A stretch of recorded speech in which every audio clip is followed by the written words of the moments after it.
Hi, I'm Troy Harrison, the Sales Navigator, and I'm here with some thoughts about whether you're investing your time with your salespeople or just spending it. Remember to subscribe to see all my new videos.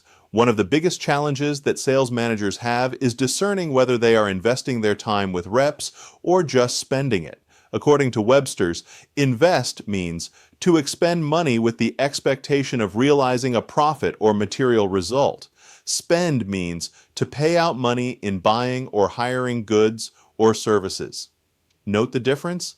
When you spend, it's without expectation of achieving a profit. And in over 25 years of managing salespeople and coaching other sales managers, I can state this as fact. Far too many sales managers spend their time when they think they are investing their time. Most sales managers spend their time working with or on the bottom tier of their sales forces. They work to raise low performers up to a level of basic competence, just enough to hit quota, so that they won't have to fire them. Now, you might be thinking, but Troy, that's natural, isn't it? My top guys don't need my time, and some of them may not want me messing with them. Therefore, I can improve the skills of my bottom tier salespeople and impact my sales force's performance that way. This is where we turn back to the old question of spending your time versus investing your time. Here's a simple checklist to help you understand which is which. First, after a work session with a rep, do the rep's skills actually improve? This would seem obvious, but it's not to many sales managers. I recently had the opportunity to make joint calls with a client salesperson. I had previously made joint calls with him 3 years ago. Back then, he was teetering on the edge of being released. Since then, the manager has made a project out of him, dedicating at least a half a day per week to working with him. What's the result? Well, nothing that I could see. His skills haven't improved to any measurable level.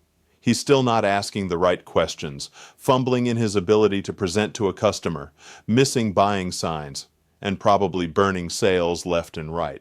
Yet his numbers are just enough higher that he's no longer in danger of being fired. We'll get to the why of his numerical improvement in a moment, but first, here's the moral of this story. If your salesperson's skills are improving when you work with them, you are investing your time.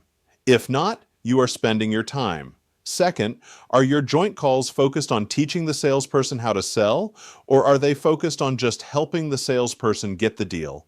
Here's the why behind that rep's improved numbers. It's true that the salesperson's numbers have improved.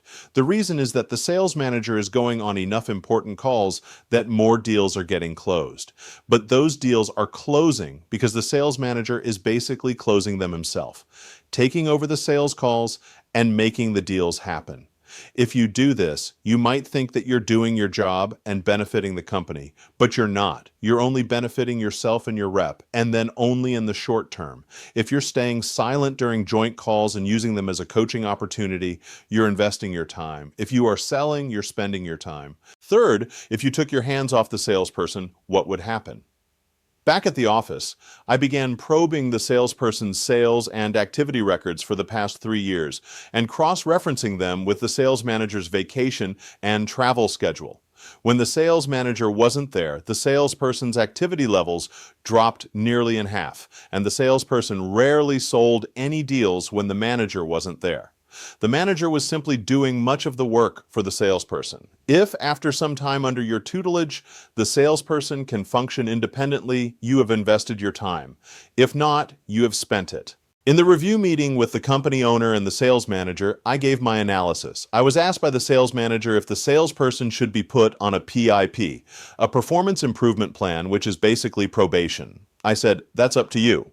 But then, turning to the business owner, I said, the sales manager should definitely be put on a PIP. Both jaws dropped. Here's why. I told the sales manager, you've told me that you've spent at least 4 hours per week over the past 3 years with this person. That's over 600 hours of your time. You haven't improved the rep's skills or performance, and you did this to save yourself from having to fire him and because you liked him so much. That's an incredible misuse of time and resources, and you have 7 other reps who do not receive that level of attention. You should be put on a PIP, and then how you handle improving your own performance is up to you. Harsh? Maybe. but the sales manager had gotten emotionally involved to a high degree and had abdicated his management duties in favor of basically being a part-time sales rep. Sales managers do this every day without realizing it. If that's you, stop. Now, do your top reps just want to be left alone and not to be messed with?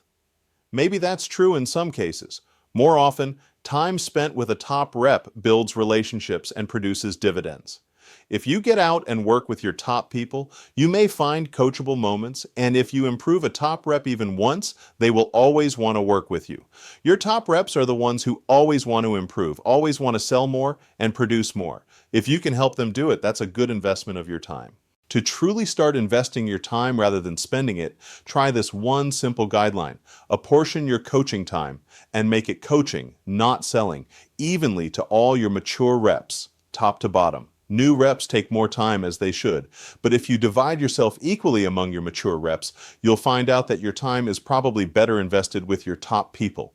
Once again, I'm Troy Harrison, the Sales Navigator, and if this video has been helpful, do me a favor, hit the subscribe button, like it, share it, drop me a comment. Thanks for watching, and I'll see you next time.